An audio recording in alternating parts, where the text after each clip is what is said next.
Olivia. Olivia, open your eyes for me.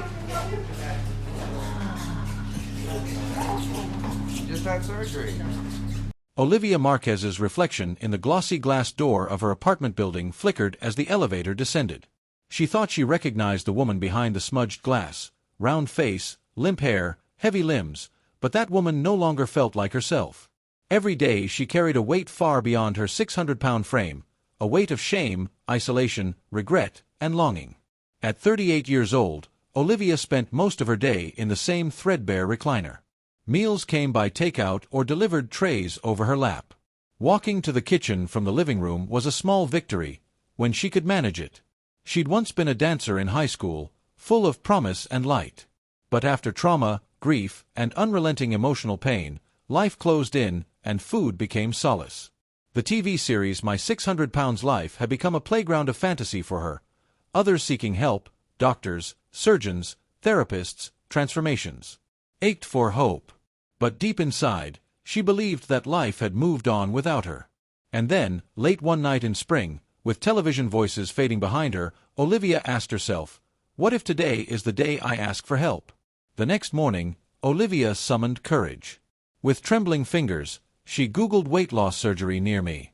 She found a clinic offering bariatric surgery and virtual support groups. She wasn't sure she'd qualify. She hated the idea of doctors talking behind her back, judging her body and her life. Still, she filled out the online contact form. A week later, the phone rang.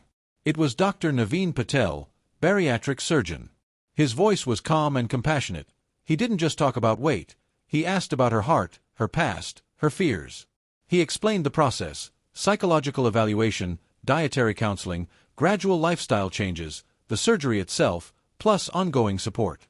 Olivia cried, to surprise herself, because someone asked about her fear before judging her size. She pressed yes to the appointment.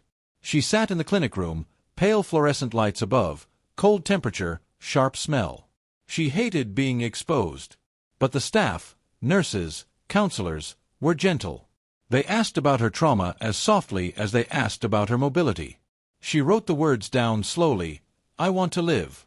The pre-surgical months were both grueling and awakening.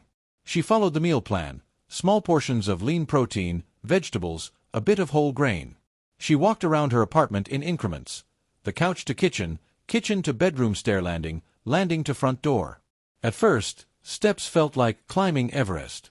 Every breath was fire. But reaching each small goal brought tears, tears of pride she hadn't tasted in years. She joined a virtual support community, Where Are You Now? Group for post-op patients. She met others. Some had lost 200 pounds already. Some had fallen off the rails and regrouped.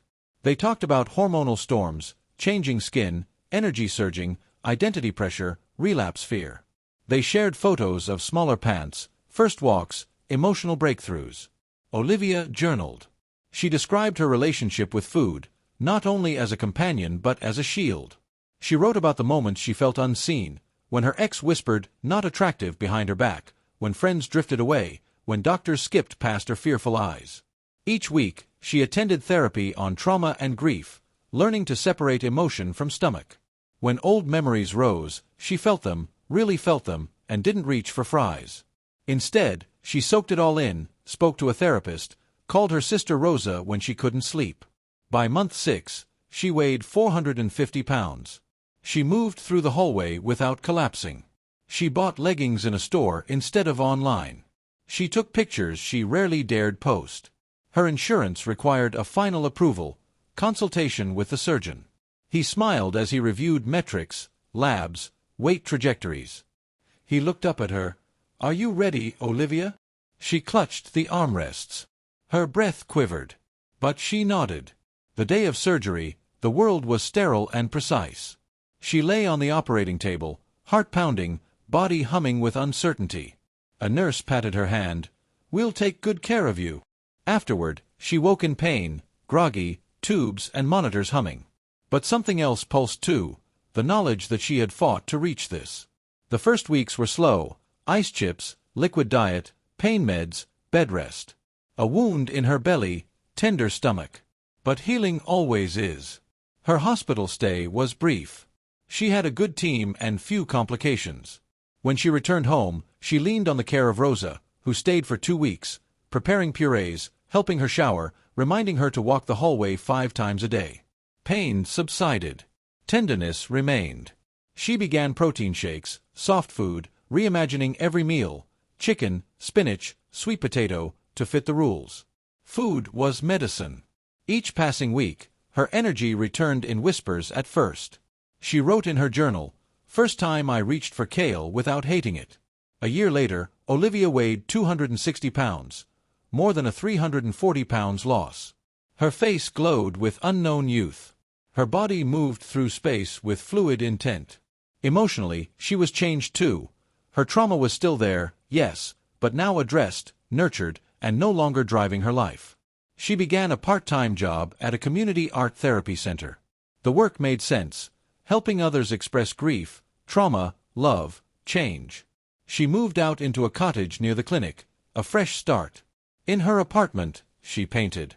She captured textures, waves of color merging, heavy silhouette breaking free, figures stepping into light. She exhibited her first small local show, Journeys. Attendees said her piece, Phoenix Rising, had arrested them.